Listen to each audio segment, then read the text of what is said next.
Hey folks, I'm best-selling author of The Power Zero, David McKnight. In today's video, you'll see part one of my conversation with CPAs Greg O'Brien and John Malone, in which we discuss why it could make sense for you to be in the 0% tax bracket in retirement. David, if you want to start off and talk about what are some of the economic factors or facts that you've searched of why Americans, all of us, should be actively managing our retirement situation based on potential future tax rates. So if you want to talk about some of those facts there that have led you to this movement that you've created over the past several years. You bet. So when I first got into the financial services industry back in the late 90s, Bill Clinton stood before the nation in his last State of the Union. He says, "I got great news.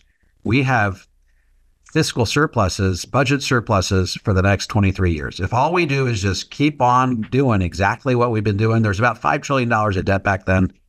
We're going to be we're going to be doing great. We're going to have fiscal surpluses, and this is by and large a product of what happened in the 90s with all of the growth that happened there. And they did cut back Social Security a little bit, but they had fiscal sustainability as part of the next 23 years of outlook for the country. And then let's fast forward to about 2010, and a guy named David Walker, former Comptroller General of the federal government, appears on 60 Minutes. He goes, it's not as rosy as Bill Clinton made it out to be. In fact, it's far more dire and grim. And the reason is because a couple of things. You had the wars that were unfunded. It used to be that you'd have to vote to pay for wars. We didn't do that. We just borrowed money.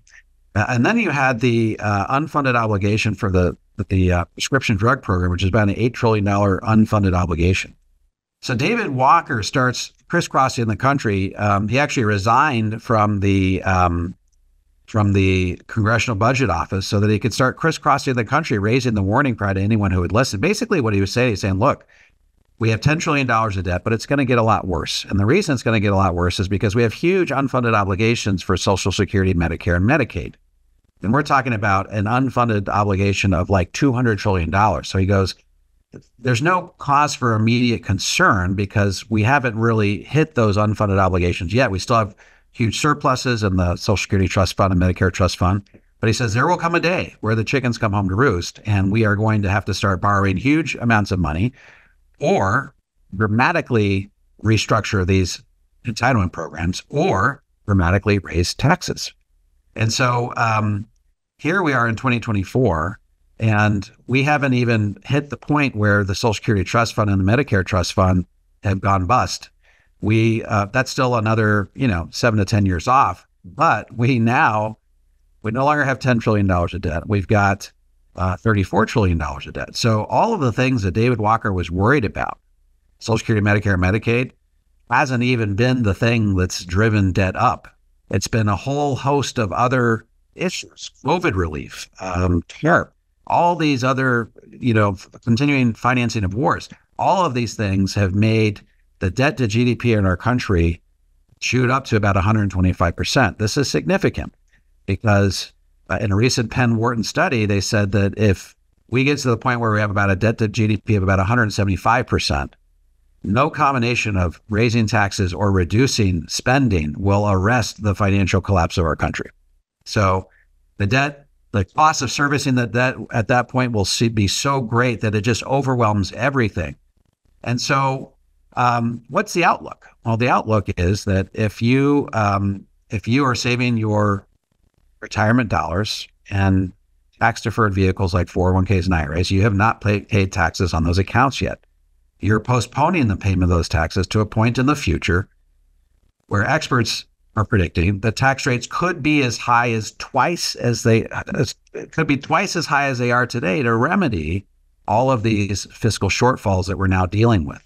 And so part of my message over the last 15 or so years has been, look, I'm trying to raise a warning cry that yes, tax rates ebb and flow over time, but we are currently at historically low tax rates, and we are marching into a future where, mathematically speaking, we are going to be facing almost certainly higher taxes. And so if that's the case, I think that we should adapt our retirement savings strategies to to meet this threat of future higher taxes. And so that's why I wrote The Power of Zero. The Power of Zero refers to the 0% tax bracket. And I talk about the goal in the book of getting to the 0% tax bracket by the time you retire. Why? Because if you're in the 0% tax bracket in retirement and tax rates double, then 2 times 0 is still 0. So that's sort of a macro discussion on what I've been talking about in my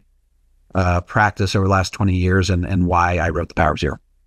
Yeah, I love that. I think that we were talking before we started here. So I saw probably maybe 4 or 5 years ago, I saw David speak at a conference I was at in Chicago, and one of the things he had mentioned was that back in the 60s and 70s, marginal tax rates were upwards of 70% for some tax brackets in the U.S. And that blew my mind, right? I wasn't alive back then, so I didn't realize that taxes had been that high before.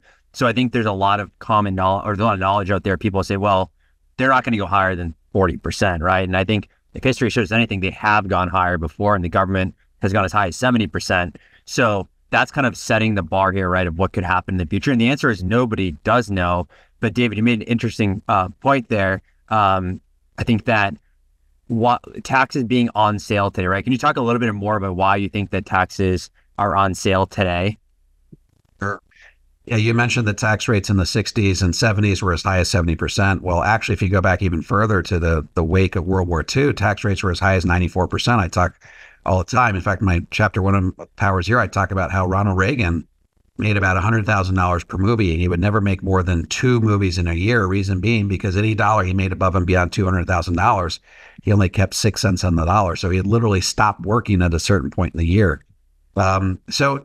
Americans, like in our lifetime, we've never seen these types of tax rates. So we can't even fathom what that would be like or whether it's even a possibility.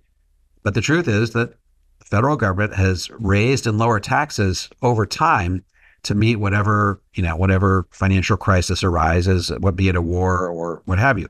So given that, I think that Americans need to understand that we are at historically low tax rates. If you look at the ebb and flow of tax rates over time, I mean, the highest marginal tax bracket today is 37%.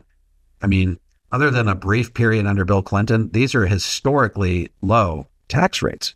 I've talked to David Walker not long ago. He says, the one thing you can take to the bank is that taxes in the future will never, ever be as low as they are today.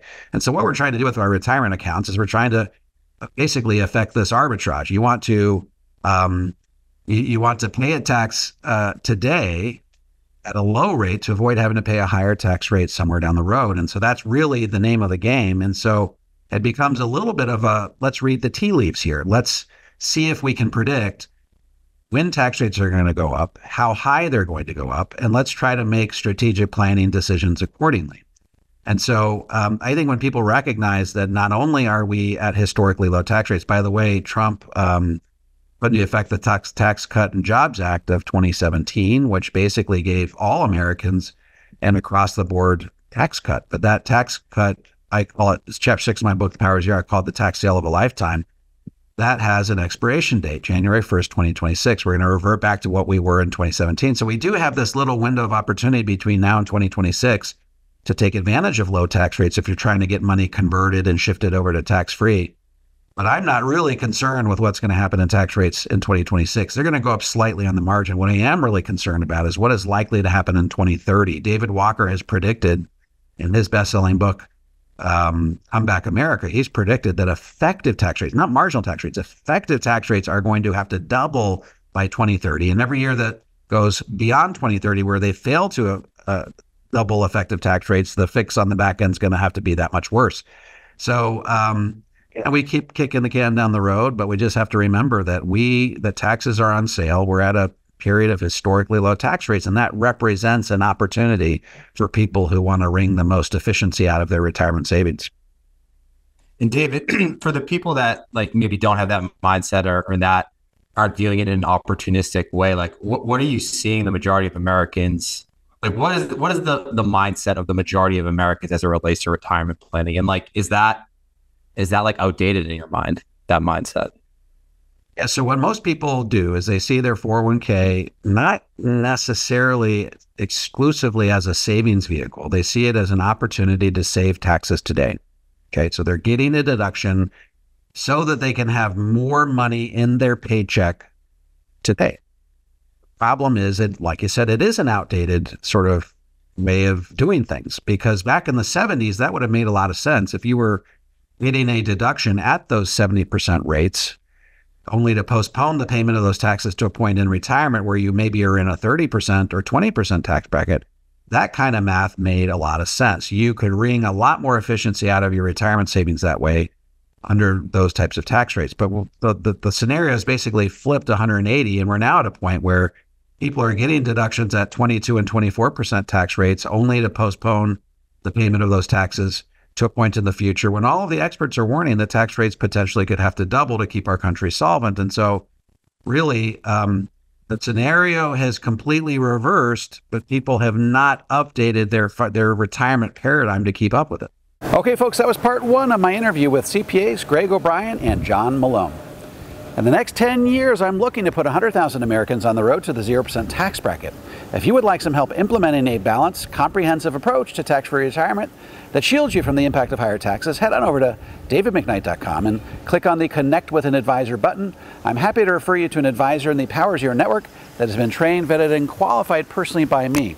If you're a financial professional and want to learn how to become a certified Powers Year advisor, head over to powersyear.com and opt into my free video series. And if you have any comments or questions, feel free to drop them into the comment section below. I'll respond to every single one of them personally. And don't forget to click like, subscribe, and the bell so you never miss a video. This is David McKnight. I look forward to seeing you on the next video.